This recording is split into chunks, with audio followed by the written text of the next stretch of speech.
Jasmine's tiny fingers clung to the golden locket as Senator Victoria Reynolds' security hauled her away. DNA doesn't lie. The 8-year-old shouted across the restaurant. She sold me because I was black. Diners froze in shock while Victoria's campaign manager leaned in, whispering urgently. The identical locket around Victoria's own neck suddenly felt like it weighed 1,000 pounds. Before we dive into this devastating tale of loss and unexpected reunion, drop a comment with where you're tuning in from. Hit the like button if you believe family bonds can overcome any obstacle, and subscribe to join our storytelling family. Now, let's rewind to uncover the heartbreaking path that led to this confrontation. Find out if justice will finally reach this innocent little girl. The icy February wind cut through Jasmine Taylor's thin jacketess. She pressed closer to her foster grandfather, Walter, inside their cramped one-room apartment in Southeast Washington, D.C. At just 8 years old, Jasmine had endured more struggle than many adults ever would. Their building was run down, peeling walls, unreliable heat, and constant shouting from the neighbors through paper-thin walls. Walter, 73, battled a persistent cough that never seemed to go away. He worked as a janitor in a nearby government building, but only when his failing health allowed it. Today, it didn't. He lay on their shared mattress, his breathing ragged and skin hot with fever. Jasmine gently placed a cool cloth on his forehead, just like he'd shown her. "You need medicine, Grandpa Walter," she whispered, though they both knew. The prescription bottle in the bathroom had been empty for weeks. Their fridge wasn't any better. Just a half-used jar of peanut butter and stale bread. The school was supposed to give Jasmine lunch, but she hadn't gone in 3 days, ever since Walter had gotten too sick to walk her there. Even when she did go, school brought its own kind of hurt. Just last week, Mrs. Peterson ignored Jasmine's raised hand for 20 minutes, calling only on the white students. At recess, Madison and her clique had formed a circle, a literal one, to leave Jasmine out, whispering and laughing each time she passed by. When Jasmine finally worked up the nerve to tell Principal Harmon, he brushed her off with a forced smile. "I'm sure they didn't mean anything by it," he'd said. "Maybe try being a little friendlier." Walter groaned and shifted, his cough more violent now. Jasmine clutched his hand, helpless as his thin body trembled with each painful spasm. "I'll be all right, little star," he rasped, using the nickname he'd given her. "Just need a bit of rest." But by nightfall, he was worse. Their elderly neighbor, Mrs. Johnson, finally called 911. Jasmine watched in panic as the paramedics loaded Walter onto the stretcher. "Can I come?" she begged. "Family only, kid," one of them replied, not knowing Walter was the only family she had. "I'll contact social services," he added. Sure enough, a social worker named Lena showed up 2 hours later, flustered and apologetic. "I'm sorry, Jasmine," she sighed. "I've got 27 other cases today." She glanced through the near-empty fridge. "I'll bring groceries when I check in again, but that won't be until Monday. 3 days away." "Is Grandpa Walter going to be okay?" Jasmine asked, her voice cracking. Lena's pause said everything. "The hospital will take good care of him," she eventually replied, leaving $50 on the counter before hurrying out the door. By Saturday night, the money was gone, spent on a few groceries that didn't last. Hunger gnawed at Jasmine as she paced the silent apartment. Her hand drifted instinctively to the golden locket at her neck. The golden half-heart locket resting on her chest was Jasmine's most treasured possession. Walter had told her it once belonged to her birth mother, though he knew nothing more about the woman who had left Jasmine behind as a baby, alone and desperate. Jasmine made up her mind. She dressed in her cleanest outfit, tucked the apartment key into her pocket, and stepped out into the cold, rainy streets of Washington, D.C.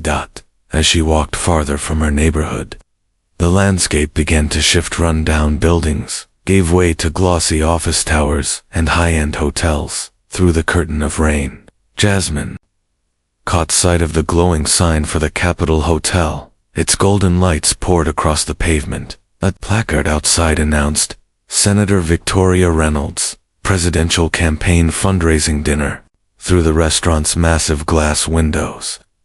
Jasmine saw men in tuxedos and women in shimmering gowns. But what drew her attention were the plates still piled with food being cleared from tables as guests began to leave. Her stomach twisted with hunger, summoning every ounce of courage. Jasmine slipped past the distracted doorman down into the warm, perfumed air of the hotel restaurant. She moved quietly between tables, invisible to the elegantly dressed diners, until she reached one where only 3 people remained. A tall white woman with sleek, silver blonde hair, a stern man in a designer suit, and a woman rapidly typing on a tablet. Jasmine crept closer, her heart pounding as she watched servers begin clearing their barely touched plates.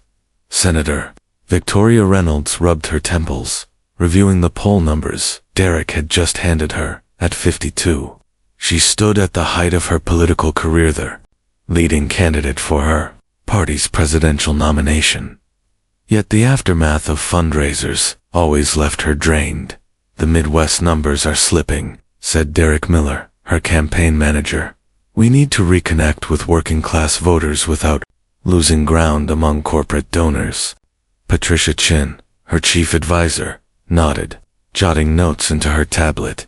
And minority support is still fragile. Your father's foundation has a strong track record in those communities, but people want to see personal investment from you. Victoria nodded absently, her mind already leaping to tomorrow's packed schedule. After 25 years in politics, she'd mastered the art of looking present while her thoughts ran miles ahead. The other diners had already left, leaving the 3 of them deep in quiet strategizing. She was about to suggest moving the discussion to Campaign HQ when a small, trembling voice broke through. Can I have your leftovers, ma'am? Victoria turned, startled. A tiny black girl stood beside the table, soaked from the rain, her hair damp and shoes scuffed, the toes nearly worn through. Victoria's first instinct was irritation. How did you get in here? She asked sharply, then instantly regretted it as the girl flinched. Derek was already gesturing to the hotel's security. Senator Reynolds doesn't have time for this, he said briskly. 2 guards approached, reaching for the girl. Wait, Victoria said. Her gaze had locked onto something gleaming at the girl's neck, a golden half-heart locket, the exact twin of the one Victoria wore under her blouse. Her chest tightened. Leave us, she said, her voice rough with emotion. Derek frowned. Senator, we've got a strategy session in 20. I said, give us 5 minutes, she repeated, eyes never leaving the child. Reluctantly, Derek and Patricia gathered their notes and stepped away, though Victoria noticed Derek stayed within view, watching carefully. Once they were alone, Victoria gestured to the chair beside her. What's your name, sweetheart? The girl hesitated, surprised by the sudden softness in the woman's voice. Jasmine Taylor, she said at last, perching uneasily on the chair's edge. I just wanted some food. My grandpa Walter's in the hospital, and we don't have anything to eat at home. Where do you live, Jasmine? Victoria asked, trying to steady her shaking voice. Southeast, the girl replied. With Grandpa Walter, he found me when I was a baby.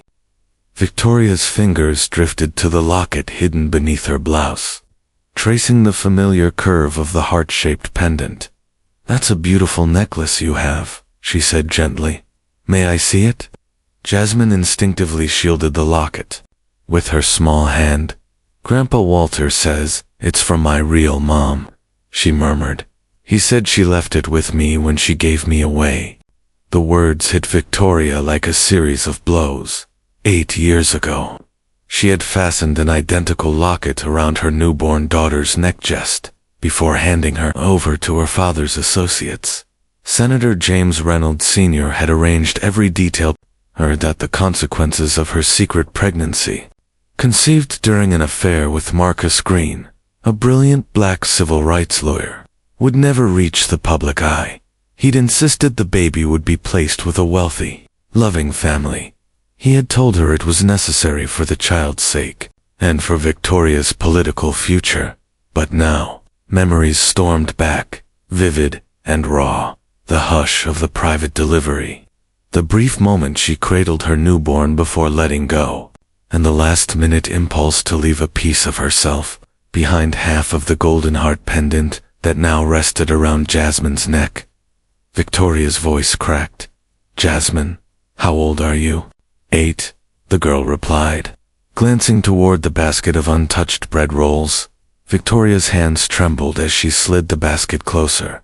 Jasmine didn't hesitate. She grabbed a roll and devoured it, the desperation in her movements revealing the depth of her hunger. Victoria looked up and caught Derek's eyes from across the room. He was already on his phone, texting rapidly, his expression unreadable but watchful. A sudden rush of panic overtook her, instinctual, maternal, and fierce. She leaned in. "Jasmine," she said quickly, "would you like to stay at my hotel suite tonight? It's not safe for you to be alone." The girl paused, clearly weighing the offer. Years of warnings about strangers were written across her hesitant face. Before she could answer, Patricia returned and bent down to whisper, "Senator, may I remind you the Iowa caucuses are 3 weeks away. A kind gesture is one thing, but bringing an unknown child to your suite, it's a serious security concern and a potential scandal." Victoria faltered. Patricia wasn't wrong. If Jasmine was truly who Victoria feared and hoped she might be, the political consequences could be explosive. Just then, Derek approached. He wore a polished expression of concern, but his eyes were cold. "The car is ready, Senator. We should head to H." Victoria turned to Jasmine, who had finished one roll and was reaching for another. There was no denying it now. The shape of her eyes, the determined curve of her mouth, the child was Marcus's, and hers. Without another word, Victoria reached into her purse, pulled out a business card and several $100 bills, and placed them in front of Jasmine. "I want to help you and your grandfather," she said softly. "Take this for food. My number is on the card. Call me tomorrow, please. I'll cover your grandfather's hospital bills." Jasmine's eyes widened at the sight of the cash, more money than she'd ever seen. "Really?" she asked. Victoria nodded, gesturing to a nearby waiter. "Have everything boxed up for her. All of it." She turned back to Jasmine. "Promise me you'll call." The girl gave a solemn nod and carefully tucked the money and card into her pocket. Victoria watched silently as Jasmine gathered the food and walked out into the night. She didn't look away until the child had vanished beyond the glass doors. Beneath her blouse, the half-heart locket felt suddenly, unbearably heavy. Later, at campaign headquarters, Victoria paced restlessly. Her team droned through a policy briefing, but she couldn't focus. All she saw was Jasmine's face. All she heard were her words. "She gave me away. The locket, the age, the timing, It couldn't be coincidence." Derek watched her closely, switching between his tablet and subtle glances. "Senator, are you feeling all right?" he asked, his tone polite but insincere. Before she could answer, the door opened without a knock. In walked former Senator James Reynolds Sr., 80 years old, but still exuding authority. The room fell silent. "Out," he ordered the staff. Everyone obeyed immediately except Derek, who lingered until Reynolds gave him a pointed look. "You, too, Miller." "Of course, Senator," Derek said, walking out, but not before exchanging a telling glance with the elder Reynolds. As the door shut behind them, Reynolds turned to his daughter. "What's this I hear about you bringing a homeless child to your hotel?" Victoria straightened. News traveled fast in Washington. Reynolds lowered himself into a chair, his knees stiff, though he'd never admit they pained him. "Victoria, you're 3 weeks out from Iowa. This is no time for impulsive charity cases. Her thoughts raced. She wanted to confront him to demand the truth about what had really happened to her child, but instead, she chose caution. She was hungry, Victoria said simply, her voice cool but firm. She said her grandfather found her abandoned when she was a baby. A flicker crossed her father's face too fast to read. Unfortunate, he said coolly, but irrelevant to your campaign focus, Victoria. But for her, the memory surged back with painful precision. Her father's shadowed figure standing in the hospital room just hours after her daughter's birth. His voice urgent and composed. The adoption is handled. A wealthy family, just like we agreed. No one will ever find out. He had orchestrated everything ensuring Victoria held her newborn. Only briefly before the child was taken away forever. She had been 24 young, driven, unmarried and terrified of the political fallout. He had convinced her it was the only way to salvage her future. But now, staring at him across the room, the lie throbbed at the center of her chest. Did you lie to me? She asked suddenly. Reynolds Sr.'s gaze hardened. About what, exactly? My daughter, Victoria replied. You told me she was placed with a wealthy family, that the adoption was legal and clean. He studied her carefully, his expression calculating. This is about that child from the restaurant. What did she tell you? Enough, Victoria said, her voice steady. Enough to make me doubt everything you told me 8 years ago. She pulled out her phone and opened the Washington General Hospital website. Her grandfather Walter Taylor's there now, pneumonia. Her father's reaction was swift to swift. He stood abruptly. This isn't a discussion, he snapped. Whatever fantasies you've spun need to stop here. You're weeks away from securing the nomination. Nothing can be allowed to derail that. At the door, he paused and turned back to face her. Remember who funded every campaign. Remember who built the foundation that gives you credibility. Don't throw it all away for sentiment. And then he was gone. Victoria remained frozen in her chair, her father's lack of denial crashing over her like a wave. Her phone buzzed a reminder for an upcoming strategy session with her running mate, Senator Michael Williams. She walked through the meeting like a ghost, nodding where expected, but her mind was elsewhere, spinning through the gaps and contradictions in her father's story. Victoria. Senator Williams's voice cut through her haze. Are you still with us? Yes, of course, she said automatically. He gave her a wary look. As I was saying, our internal numbers show soft support from minority voters. It's something we need to correct before Super Tuesday. The irony wasn't lost on her after the meeting. She slipped away from her security team, trading her tailored suit for a plain coat and sunglasses. She hailed a cab and headed straight to Washington General. At the reception desk, she told them she was Walter Taylor's niece. It was a lie, but it worked. Inside the hospital room, she found him frail and still, hooked to machines and gasping softly beneath an oxygen mask. Cautiously, she stepped closer. His eyes fluttered, open, squinting through the blinding hospital lights. Recognition sparked slowly. You're that senator, he rasped, his voice strained. From the TV. Yes, Victoria said gently, taking the seat beside him. I met your granddaughter, Jasmine, last night. At her name, his face softened. My little star, he whispered. Is she? She's okay, Victoria said softly. I gave her some money for food. She paused, gathering the courage to ask the question that had been burning inside her. Mr. Taylor. I hope you don't mind me asking, but how did Jasmine come into your care? Walter's gaze drifted, clouded with memory. Found her, he whispered, each word a struggle. 8 years ago, tiny little thing, just a few days old, left in a dumpster behind the government building where I worked. Had nothing but a blanket, and that gold locket. Victoria's stomach twisted. A dumpster, not a wealthy family, not a proper adoption. Did you report it? She asked, her voice barely steady. Walter gave a faint nod. Police said they'd try to find her mother. Never.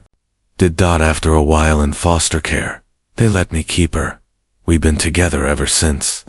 He reached for Victoria's hand, gripping it with surprising strength. His eyes, though weary, burned with urgency. If I don't make it, he rasped, promise me you'll keep her safe. Don't let her fall back into the system. I've seen what it does to kids like her. Victoria swallowed the lump in her throat and nodded solemnly. I promise. As she left the hospital room, movement at the far end of the corridor caught her eye. Derek Miller. He turned away quickly, pretending to study a bulletin board. He was following her. But why? Could he suspect the truth? How many people really knew what her father had done all those years ago? Would you trust your family if they hid something so unforgivable? Comment 1 if you think Victoria should confront her father right now, or 2 if she should focus on protecting Jasmine first. Like this video if you believe the truth always finds a way to surface, and subscribe to follow this powerful story of justice and redemption. How far would Reynolds Sr. go to protect the family legacy? And will Victoria find the strength to claim her daughter even if it costs her the presidency? Stay tuned, because the conspiracy is only beginning to unravel.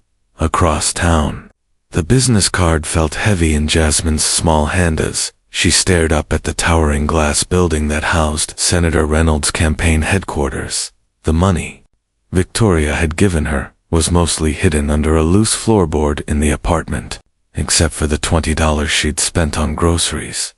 But something had pulled her here, a feeling she couldn't explain. Using the remaining cash, Jasmine had taken a bus to the address on the card.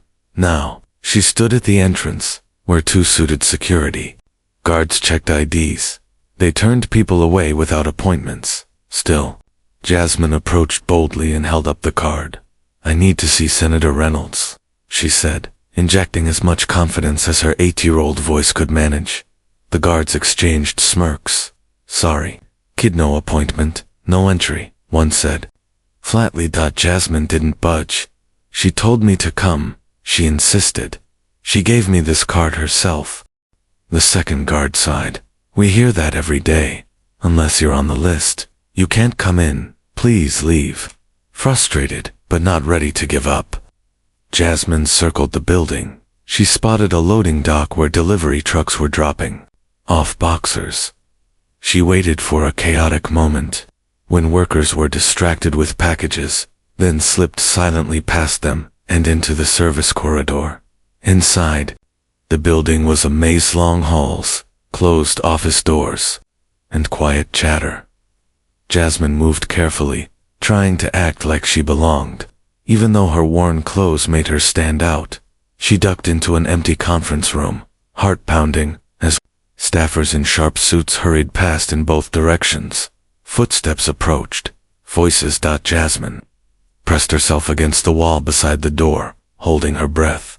Reynolds Sr. is getting nervous, said a man's voice, just outside a voice she immediately recognized. Derek, the same man from the restaurant with Senator Reynolds. This genetic liability needs to be handled before it becomes public, he continued coolly. Schedule the cleaning team for tonight. Are you sure? A woman asked, her voice tense. The old man's dying anyway, Derek said without sympathy. But the girl, that's the problem. Reynolds thought this was taken care of 8 years ago. We can't afford a DNA trail coming to light now. Jasmine's heart thundered so loud she feared they might hear it. The footsteps faded. Only after several long minutes did she dare peek into the hallway. Clear. She moved quickly through the maze of corridors, until she found it. Senator Victoria. Reynolds engraved on a sleek silver nameplate. The office was empty. Slipping inside, Jasmine shut the door behind her and turned slowly, absorbing the room. It wasn't sterile like the others. There were personal details: framed awards, certificates, carefully arranged photos. What caught her attention was an open laptop on the desk and a manila folder marked in bold red, Operation Cleanup. Caution lost to curiosity, Jasmine opened the folder. Inside were documents dated 8 years back, hospital records, birth details with her own birthday circled, and a photograph, fluttering out, a younger Victoria, cradling a newborn baby. Jasmine stared, transfixed, until a voice shattered the silence. "Jasmine, what are you doing here?" Startled, Jasmine dropped the folder. Papers scattered across the floor. Victoria rushed over, closing the door and hastily collecting the documents. "This area is restricted," she said, panic lacing her voice. "How did you get in?" "I came to thank you," Jasmine replied quietly, still staring at the photograph in Victoria's hand. Is that baby me?" Victoria paled. Her eyes flicked between Jasmine and the photo. We can't talk here," she whispered, scanning the room anxiously. Then she turned to Jasmine with unexpected tenderness. "Your necklace," she said softly. "May I see it?" Hesitating, Jasmine unclasped the gold half-heart pendant and handed it over. Victoria reached beneath her blouse, revealing its twin. Her hands trembled as she brought the two pieces together, the heart now whole, the inscription visible, "Blood bonds eternal." Tears welled in Victoria's eyes. "Jasmine, I think I might be your mother." Before Jasmine could absorb the words, the door opened. Derek walked in without knocking. He froze when he saw them, his gaze landing instantly on the joined lockets. He recovered fast, his expression smoothing into a polished grin. "Senator, I wasn't aware you had company." Victoria quickly separated the pendants, returning Jasmine's and hiding her own. "This is Jasmine Taylor," she said evenly. "I met her at the restaurant yesterday." "Of course," Derek said. "The charity case." He turned to leave, adding over his shoulder, "Don't forget the donor call in 15 minutes. As the door shut behind him, he pulled out his phone, typing, "Confirmation secured. Proceed with containment." Victoria waited until his footsteps faded, then sprang into motion. "We need to leave," she said urgently. Grabbing her purse and coat, she led Jasmine to a private elevator that opened directly to the underground garage. "I don't think we were followed," she said as they got in her car, "but I can't be sure." They drove in tense silence. "I want to confirm everything with a DNA test," Victoria finally said. "There's a doctor I trust. He'll do it." Discreetly and fast. Jasmine sat quietly, her mind spinning. Could this powerful, white senator really be her mother? After a long pause, she asked, "If you're my mom, why did you give me away?" Victoria's grip on the steering wheel tightened. "It's complicated, Jasmine. I was young, unmarried, and my father he'd convinced me it was the only way. To protect my career, my future." She checked the rearview mirror, her expression tightening. A black SUV had been tailing them for several turns. "We're being followed," she said grimly, making a sudden, sharp turn into a hotel parking garage. Instead of stopping, she drove straight through to the opposite exit, emerging back onto the street, the SUV lost behind them. They arrived at the Watergate Hotel.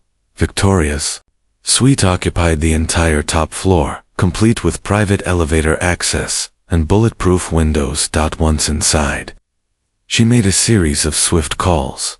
First, to her trusted physician, who arrived discreetly an hour later to collect DNA samples. Then, she dialed her father. "I know what you did," she said flatly when he answered.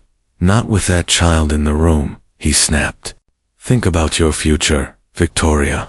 "I am," she replied, and ended the call just before midnight. The doctor called back. His voice was calm, but definitive. The DNA results were in.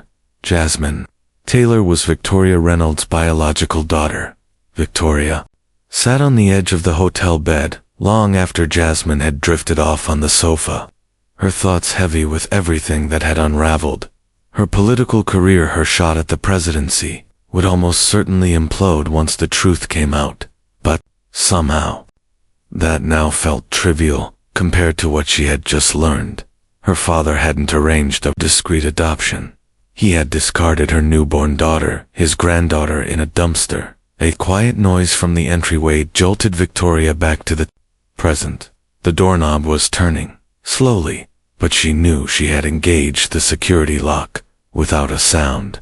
Victoria crossed to Jasmine's side, gently shaking her awake while pressing a finger to her lips. The door creaked open. A man stepped inside, dressed in black, his face hidden behind a ski mask, with adrenaline and instinct crashing over her. Victoria shoved Jasmine toward the bathroom and snatched a heavy lamp as the intruder advanced. She swung with everything she had the lamp. Slamming into his shoulder, he cursed and stumbled backward. Victoria didn't wait. She grabbed Jasmine's hand and darted through the service door that led to the housekeeping corridor. They rushed into the staff elevator and descended to the parking garage. Victoria's heart pounded. Her father and Derek weren't just covering up a scandal anymore. They were trying to erase the problem permanently. And now, she understood what that really meant. They didn't just want to silence Jasmine's connection to her. They wanted to erase Jasmine entirely. Morning light crept over the Baltimore skyline as Victoria's car passed the city limits. Jasmine slept fitfully in the passenger seat. Curled beneath a blanket, Victoria had used the hotel gift shop to buy a wig, sunglasses, and clothing, paying in cash, ditching her phone, and leaving no trace. Her mind was a storm, fragmented plans, scattered thoughts, and one overwhelming realization: 8 years of believing her baby was in safe hands, only to learn her own father had left that child to die in a back alley dumpster. The betrayal was so brutal, it stole her breath. What kind of man could do that? What kind of father? She glanced at Jasmine, this remarkable little girl who had survived against all odds. Despite everything, Jasmine had found love, safety, and dignity with Walter. She had grown into a bright, fierce, resilient child. Victoria followed the GPS to a modest building in downtown Baltimore, the former office of Green and Associates, civil rights attorneys. Marcus Green. He had been more than a passing affair. He had been brilliant, compassionate, deeply principled, and once Victoria had truly loved him.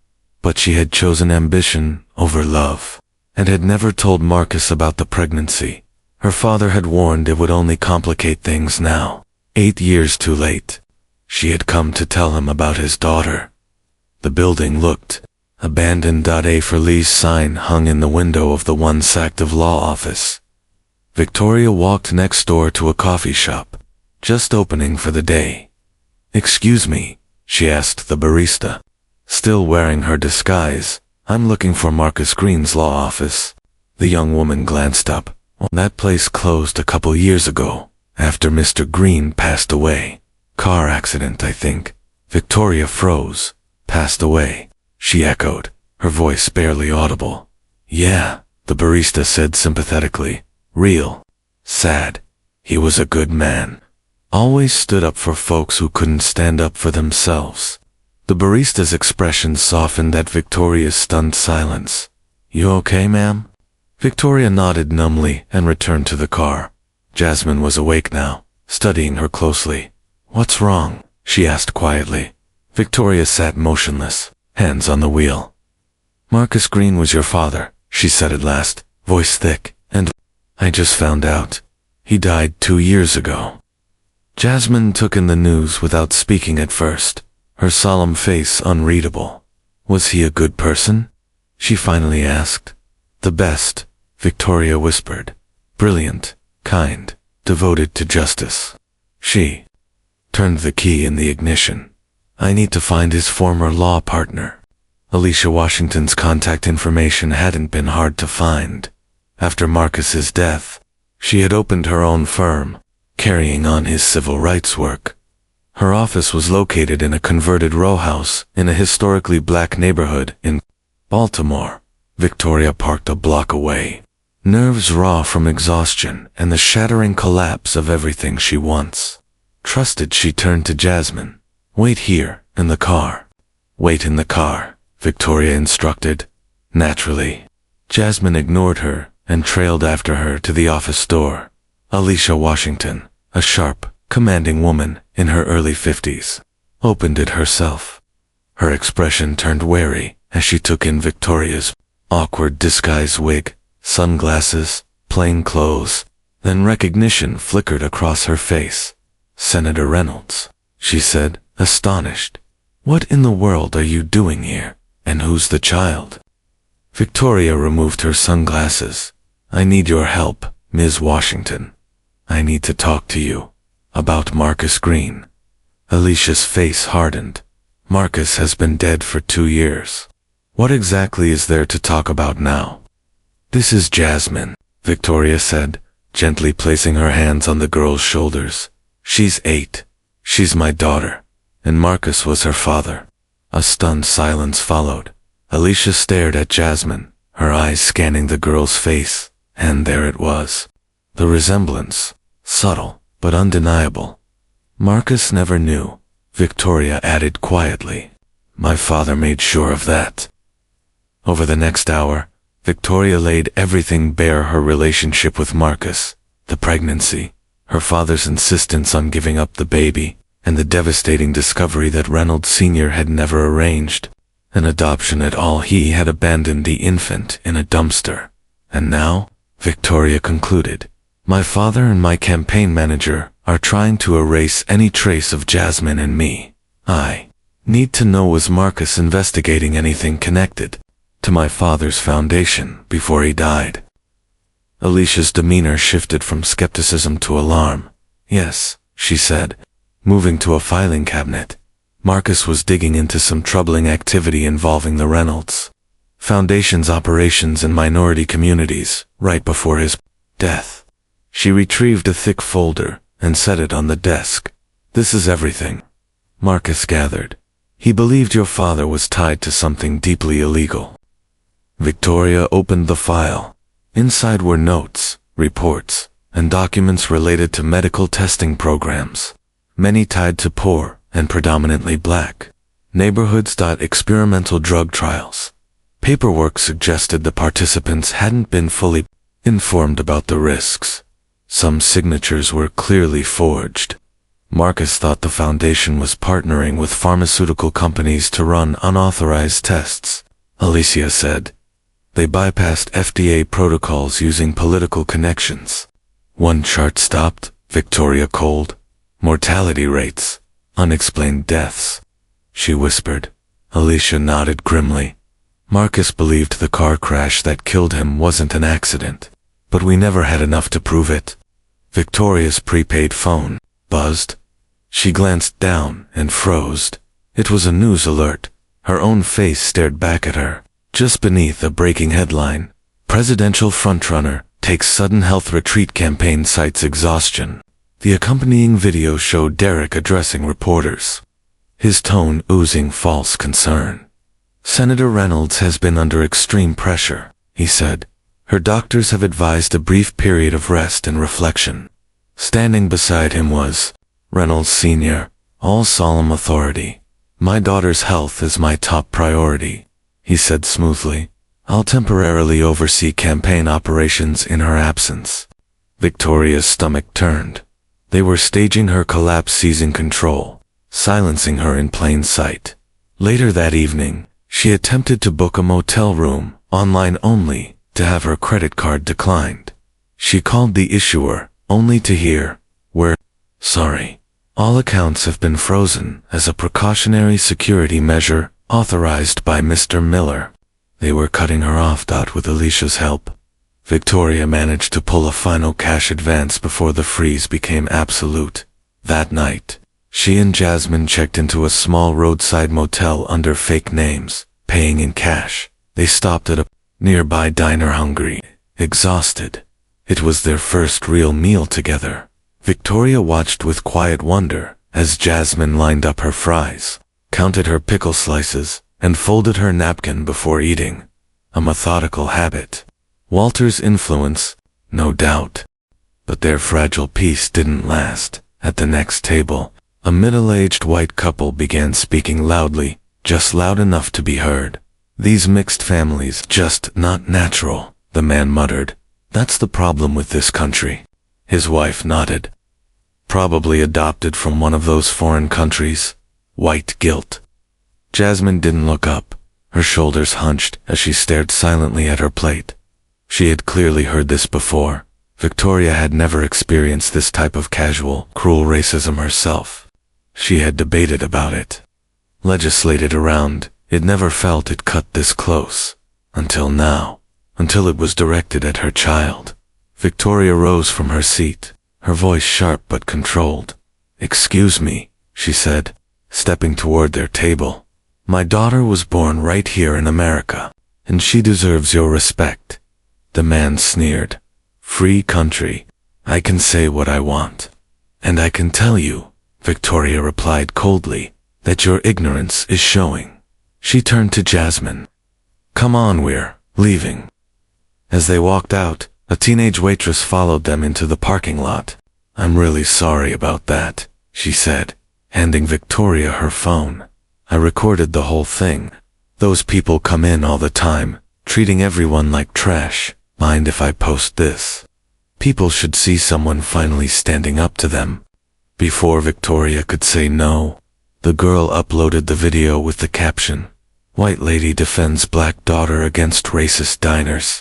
By the next morning, it had gone viral. Despite her disguise, users quickly identified her. Headlines exploded across social media.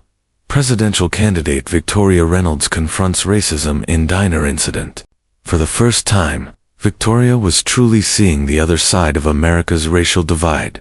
The side Marcus had tried to explain years ago, and Jasmine was now teaching her lessons in survival Victoria had never imagined needing. "Always check where the exits are when you walk into a room," Jasmine said matter-of-factly, as they settled into their second motel. "And keep your shoes by the bed, in case you have to run." Victoria's heart broke a little more. Such wisdom coming from an 8-year-old dot. But they were bonding in the in-between moments between running, hiding, and surviving. And through Jasmine's eyes, Victoria was finally seeing America clearly. Not from a podium, not from poll numbers, but from the ground. The video, while powerful, had consequences. By late afternoon, Victoria noticed a black SUV slowly circling the motel parking lot. "We need to go," she said urgently, grabbing their few belongings. They escaped through the bathroom window, seconds before armed men kicked in their door. In their rush, they left behind Alicia's file. Rain poured as Victoria steered them down unfamiliar back roads, Jasmine sleeping fitfully in the passenger seat. 3 days on the run had left them drain jumping at shadows, surviving on gas station snacks. Victoria's instincts, sharpened by years in Washington, told her she needed help, desperately, but trust was a dangerous luxury now. She finally pulled into a deserted gas station and dialed a number on the burner phone. It rang once. "Victoria." "Thank God," came Patricia Chin's voice, her longtime advisor. "Where are you?" "Everyone's trying to find you. I need your help," Victoria said, keeping her voice low. "I've uncovered something. About my father. About the foundation. I need a safe place. Just for a night or two." Patricia hesitated. "There's a cabin my family owns in the Shenandoah Valley," she finally said. "No one knows about it. I'll text you the directions." "Thank you," Victoria whispered. "I'll explain everything when I see you." Hours later, as they neared the cabin, the rain turned the dirt road into a slippery mess. The structure finally came into view, nacelle deep among towering pines. For a moment, Victoria exhaled. They had made it. Then her breath caught. 3 black SUVs were parked behind the cabin. "It's a trap," she said under her breath. She threw the car into reverse. Headlights flared behind them, blocking the only exit. Doors flew open. Armed men stepped out, weapons drawn. "Run," Victoria shouted, yanking Jasmine from the car as they bolted into the woods. Gunfire cracked through the night as they scrambled up a muddy slope. Jasmine dashed small and quick spotted a hollow log, half hidden under tangled brush. "In here," she whispered, tugging Victoria toward it. They crawled inside, just as flashlight beams swept the forest around them. "Spread out." A voice barked. "Reynolds wants them alive, if possible. The kid is expendable." Victoria clutched Jasmine to her chest, covering the girl's mouth as bootsteps crunched within inches of their hiding place. The rain pounded harder. Flashlights danced in the darkness. She didn't know what came next, but for now, they were still alive. The relentless downpour eventually forced the searchers back toward the cabin. Hours passed before Victoria and Jasmine dared to emerge from their hiding place, soaked, shivering, and caked in mud. By dawn, they had reached a small town. Victoria used what little cash they had left to buy dry clothes at a thrift shop. In the window display, a television flickered with breaking news. Walter's gaunt, familiar face filled the screen.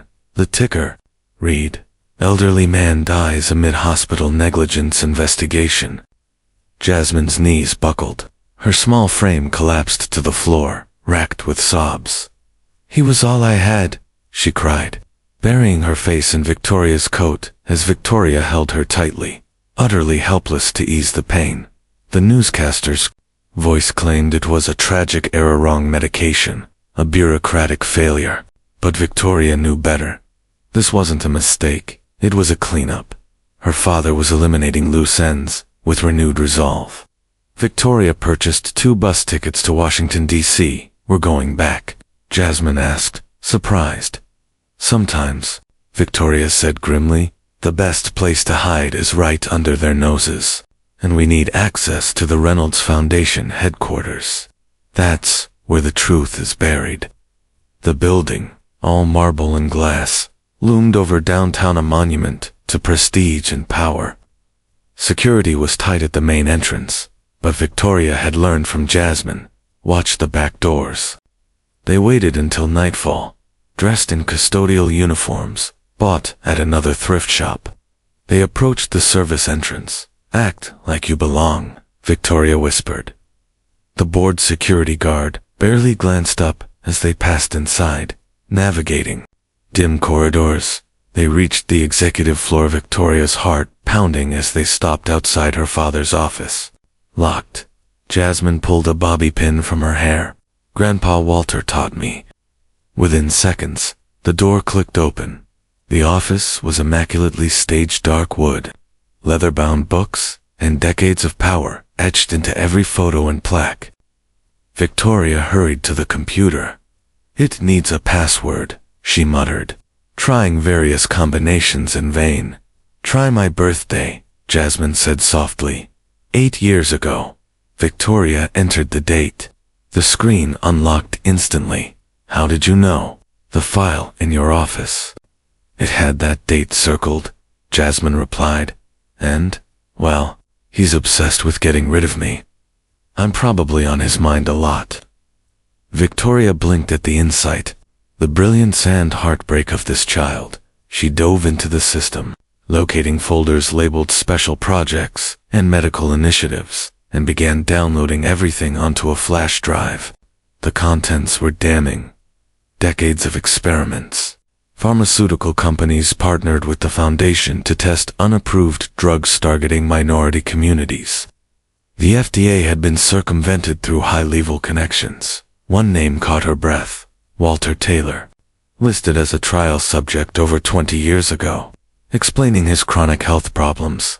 A more recent document chilled her to her core. Specimens with genetic marker D45X, priority retrieval. Her baby, her mixed-race child, with Marcus.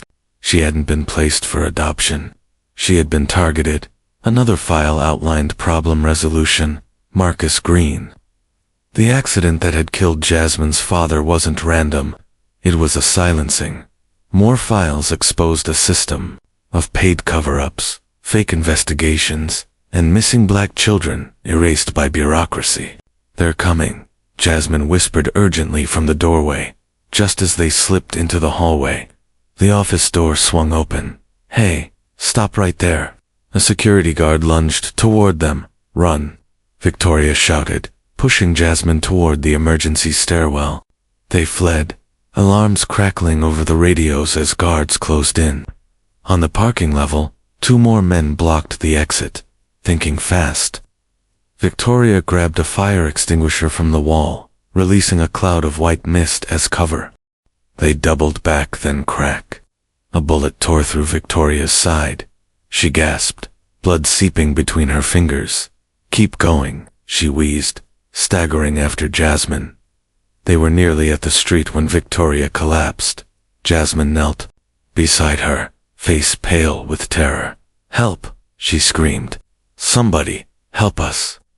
Tires screeched. A car pulled up. Strong hands lifted Victoria's limp body. Jasmine clung to her. "It's okay," a woman's voice soothed. "I'm a friend of Alicia's. Marcus sent me." Victoria tried to comprehend as darkness closed in. Did the security guards recognize Victoria despite her disguise, or was this her father's trap all along? Experienced adverse effects or died? The Foundation covered it up, racing records, bribing officials, and ensuring the media never caught wind. Children of test subjects, especially those with rare genetic markers, like Jasmine, had been quietly targeted for observation or experimentation. Marcus Green had been close to exposing it all. "There's enough here to bury your father," Alicia said, laying the documents out across the table like a prosecutor building her case. "But we'll need a public release, controlled, with witnesses and legal backup." Victoria, now upright, but still weak, nodded. "I know the press. I know how to force the spotlight where it matters." Jasmine glanced between them. "Will they try to hurt us again?" "Yes," Victoria said honestly, her voice steady. "But this time, we'll be ready. This time, we won't run." Night. Victoria recorded a video and filtered and raw, speaking directly into the camera. "My name is Victoria Reynolds. I am a U.S. Senator, a mother, and a survivor of betrayal. 8 years ago, my father, former Senator James Reynolds, told me my daughter would be placed in a safe home. Instead, he had her discarded like trash. The Reynolds Foundation has for years exploited the most vulnerable among U.S. black and brown communities through unauthorized drug trials, falsified records, and political suppression. I have proof, and I will not be silent." She ended with a plea not for sympathy, but for justice. No more secrets. No more systems that treat black lives as expendable. I choose truth over power. I choose my daughter over my legacy. I choose to fight. Alicia helped distribute the video through underground activist networks. Within hours, it reached national platforms. Hashtags exploded. #Reynolds exposed trended globally. News anchors scrambled. The press demanded comment. Protesters gathered outside the Reynolds Foundation. Anonymous whistleblowers began leaking, corroborating documents. Old employees, hospital staff, even former patients. Patricia Chin, watching from afar, picked up her phone. It was time to choose a side. I must share difficult news. Victoria has been battling a serious mental health crisis. Out of respect for her privacy and well-being, we have limited media access, but know that she is receiving the best care available and remains in supportive hands. Murmurs rippled through the crowd. He continued, painting a narrative of concern, love, and duty. She was a promising leader, but the pressure, as you can imagine, became overwhelming. We ask for your prayers and understanding during this time. He was in complete control until a voice rang out from the back of the room. Is that why you tried to have me killed? The entire ballroom turned. Victoria Reynolds stood at the back, flanked by Sarah Chin and a security guard who now looked unsure of whom to protect. Cameras swiveled. Phones rose. Is that why you froze my accounts? Fabricated a mental breakdown. Hired armed men to chase me through the woods. she demanded, advancing toward the stage. Reynolds Sr.'s face paled, then quickly recomposed. "Victoria," he said with calm urgency, "you shouldn't be here. No, you shouldn't be here. This man is not a caring father. He is the architect of one of the most horrifying conspiracies in American medical history." Gasps echoed. Reporters surged forward. Sarah Chin was already uploading a file, dumped to multiple outlets. Victoria pulled a flash drive from her coat. "This contains evidence of decades of illegal drug trials conducted through the Reynolds Foundation on minority communities. It details the deaths, the falsified documents, the coups." Security began moving toward her. "One more step," Sarah Chin warned, "and the full story hits the front page of every major paper in the country. Videos, affidavits, internal memos, medical records. Your legacy ends today." Then Jasmine stepped out from behind the curtain, now standing beside her mother, chin raised, voice clear. "He left me in a dumpster when I was a baby. I'm his granddaughter. He called me expendable." The silence was absolute. Reynolds Sr. opened his mouth, but it was too late. The media had already captured it all. Moments later, phones buzzed across the room with breaking news alerts. Senator Victoria Reynolds accuses father of medical crimes against black communities. Evidence leaked. Granddaughter of political dynasty alleges abandonment. Experimentation. #Reynolds exposed. Trends worldwide as whistleblower bombshell rocks D.C. As security turned on Reynolds Sr. and escorted him from the podium, Jasmine clutched her mother's hand. "You did it," she whispered. "We did it," Victoria replied. "I must share a difficult truth." Reynolds Sr. began solemnly, flanked by Derek Miller, who nodded in quiet agreement. "Victoria has been battling serious mental health issues, worsened by the pressures of the presidential campaign. We've arranged the best psychiatric care for her once she is located. In the meantime, to ensure the campaign's work continues, I am officially assuming leadership, with Derek Miller as campaign director." Unnoticed near the back of the room, Victoria caught the eye of a young girl, Jasmine, who had successfully slipped into the ballroom. She stood near a fire alarm, waiting for Victoria's signal. As Reynolds Sr. opened the floor to questions, Victoria stepped forward, shedding her disguise. A ripple of recognition swept through the crowd. "Senator Reynolds," reporters gasped, cameras swiveling toward her. Reynolds Sr. froze momentarily before composing himself. With open arms and an air of fatherly relief, he declared, "Victoria, thank God you're safe. We've been so worried." "Spare me the performance, Father," Victoria replied coldly, continuing her advance toward the stage. Security began moving in, but the presence of live cameras gave them pause. "She's unwell," Reynolds Sr. warned the room. "Please, give her space. Medical help is on the way." As security hesitated, Victoria gave a subtle nod to Jasmine. The girl pulled the fire alarm. Sirens wailed, sprinklers activated, and chaos broke out as people scrambled to evacuate. Amid the confusion, Victoria surged forward and grabbed the microphone before it could be disabled. "The Reynolds Foundation has conducted illegal medical experiments on minority communities for decades," she announced. Reporters, stunned but still recording, listened as she continued. "My father orchestrated the murder of attorney Marcus Green to bury the truth. I have proof." Reynolds Sr. lunged for the microphone, his face twisted with fury. "She's delusional. Security, get her out of here." But before he could reach her, he clutched his chest, gasping. The shock and stress had triggered a heart attack. He collapsed at Victoria's feet.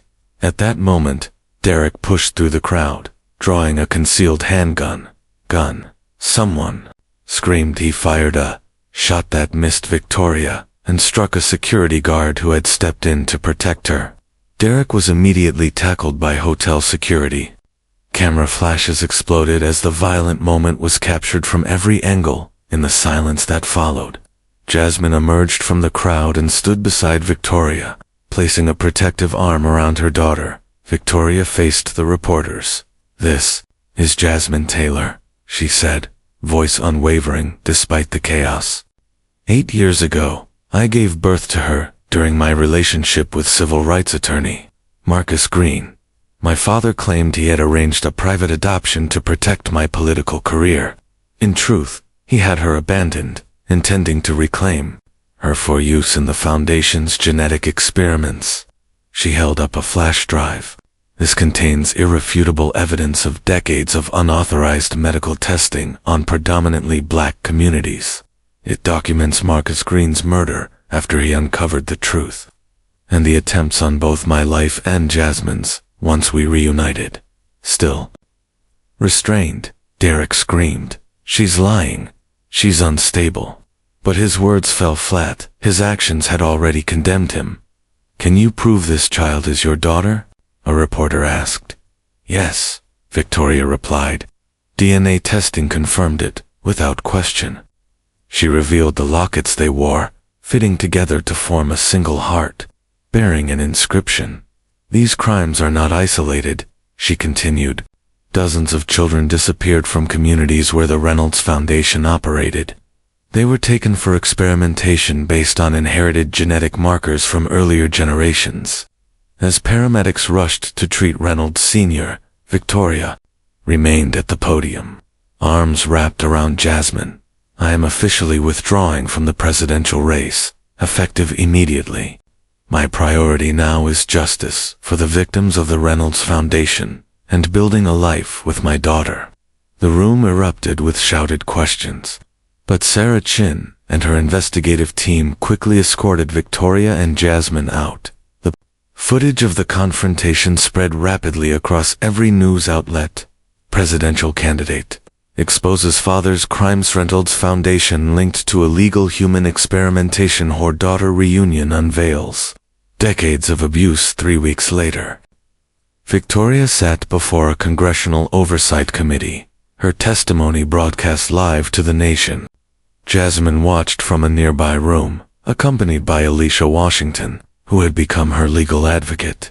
The Reynolds Foundation systematically targeted poor and marginalized communities for unauthorized medical research, Victoria stated, her voice calm but resolute. When test subjects exhibited rare genetic traits, their children were selected for advanced experimentation. "My father used his political influence to bury investigations and silence those who uncovered the truth, including Marcus Green." Jasmine's father, Reynolds Sr., having survived his heart attack, remained hospitalized, facing multiple federal charges from his hospital bed.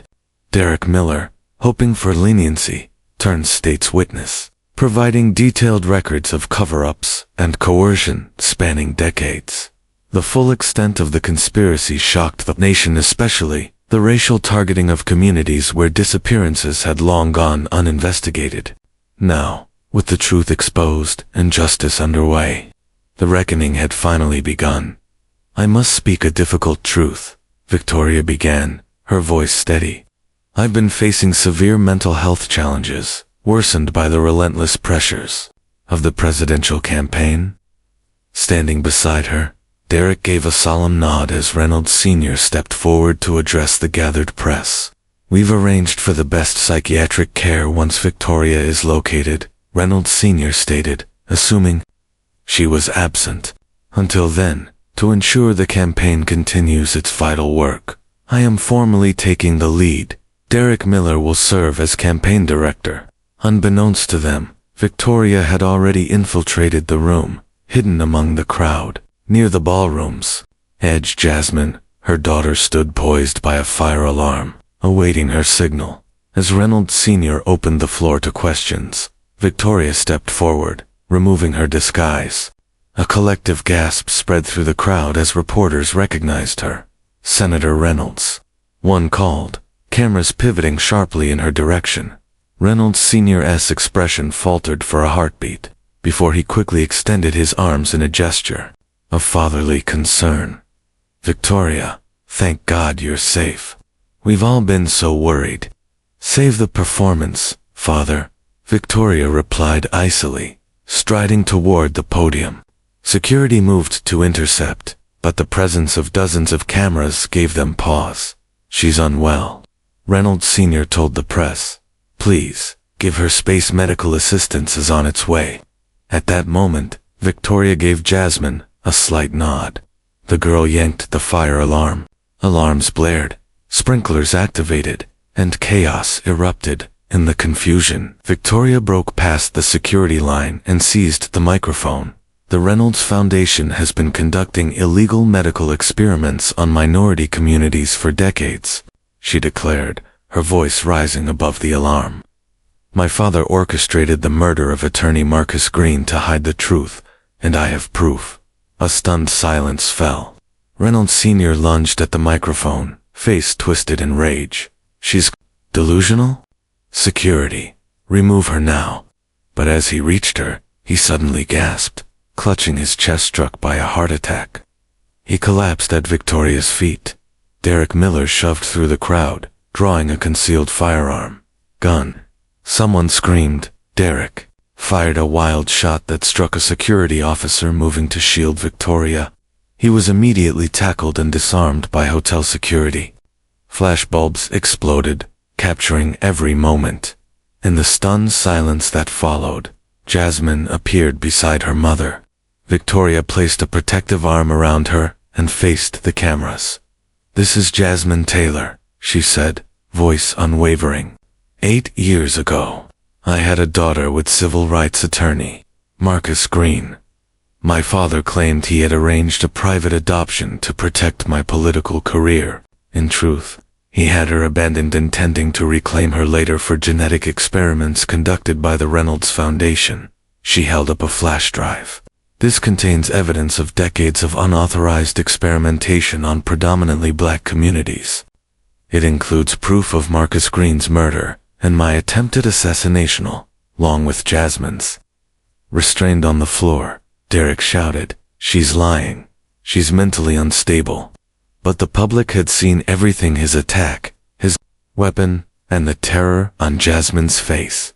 "Can you prove she's your daughter?" a reporter called out. Victoria nodded. DNA testing confirmed it, beyond any doubt. She showed their matching lockets, which formed a single heart inscribed with a message. "These aren't isolated cases," she continued. Dozens of children disappeared from communities where the foundation operated. Children with unique genetic markers traced back to test subjects from earlier experiments. As paramedics tended to Reynolds Sr., Victoria stood firm, arms still around Jasmine. "I withdraw from the presidential race, effective immediately. My focus now is justice for the victims and building a life with my daughter." The room exploded with questions, but Victoria and Jasmine were quickly escorted out by Sarah Chin and her news team, who had arranged protective custody. Within hours, the story dominated global headlines. Presidential candidate exposes father's criminal and foundation accused of medical experiments on minority communities. Mother-daughter reunion reveals shocking national CIO and CIY 3 weeks later.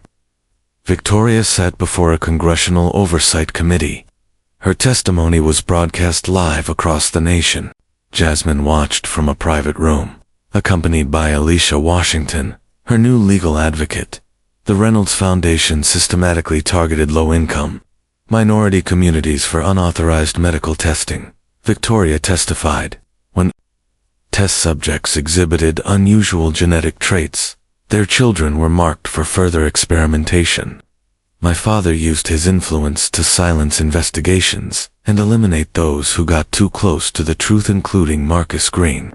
Jasmine's father, Reynolds Sr., still hospitalized after his heart attack, now faced multiple federal indictments.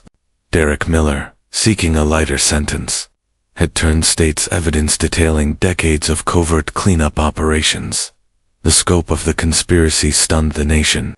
The revelations exposed a long-standing, racially targeted abuse of power and science, hidden behind a mask of philanthropy.